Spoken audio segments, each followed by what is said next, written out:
มาทรงคามาทรงกูก็ในขณะมันในก่อเขาใจเบาลังติมีหัวคออันมือว่านั้นขณะรองอันพระราชเป็นเจ้าได้ลงมา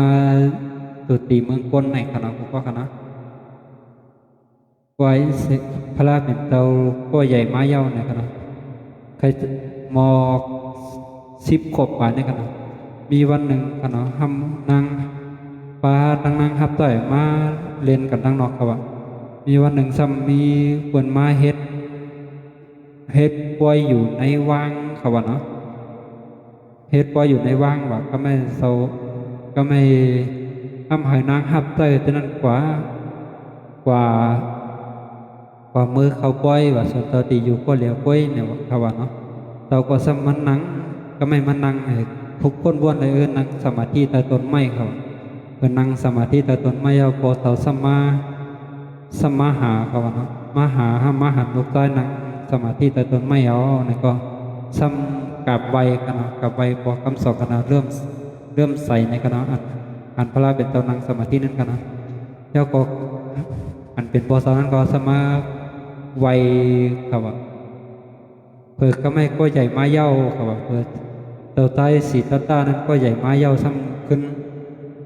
เฮ็ดปันทางหอเปิดตาเต่าใต้อยู่เขาว่าทางหอ3 ข้าวกันเนาะแต่มีอยู่3 ข้าวกันเนาะจะมีข้า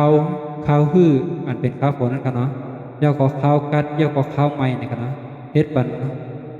ทางหอ3 ข้าวนะ3 ข้าวยำโอ้ลูกใต้ออกบวชเลยเฮ็ดปันนะครับเนาะบำรุงบำเลอปันนางฮับเตอร์อันก็เลยหางดีก็เลยหางเราก็ห้องมาเป็นควันดำครับว่าเนาะมาเฮ็ดมาเต้นมากาวมาเหวียนต่อซอยอ่อนเขาเปิดตาซอยอ่อนที่ได้จับอกจับใจเตรียมได้ใครเตรียมมีไปวนออกกับออกเฮ็ดออกบวชนั่นขนาดออกไปหาตะลาครับเผื่อไว้มีวันหนึ่งมีวันหนึ่งครับว่ามีวันหนึ่งมาซ้ำใครออกกว่าตั้งนอกครับว่าใครออกกว่าตั้งนอกเสียย้อนอันเป็นเจ้าโกของเจ้าใจสิทธัตถะนะครับเนาะย้อนออกกว่าเขาอันเป็นพ่อเจ้าซ้ำใครออกกว่านะครับพวกเป็นผู้ลูกใต้ใครออกกว่าพอเต็มคัดขวางนะครับเปิดก็ไม่วันหนึ่งซ้ำออกกว่าเขาเนาะออกกว่าแล้วตั้งคนทับใต้กันนะคือห้องนายสันนะนะครับนะวันนั้นไปลุมลาเจ้าใต้นั่นกันนะอ๋อกว่าขี่ล้อกว่าก็ไม่มีคนผีสมาปลอมกว่าความโตเฮ็ดก้นเทาเขาว่านะความโตเฮ็ดก้นเทาก้นแก่หันก้นเทาเขาว่าหันก้นเทาเนี่ยเขาว่าหันก้นเทา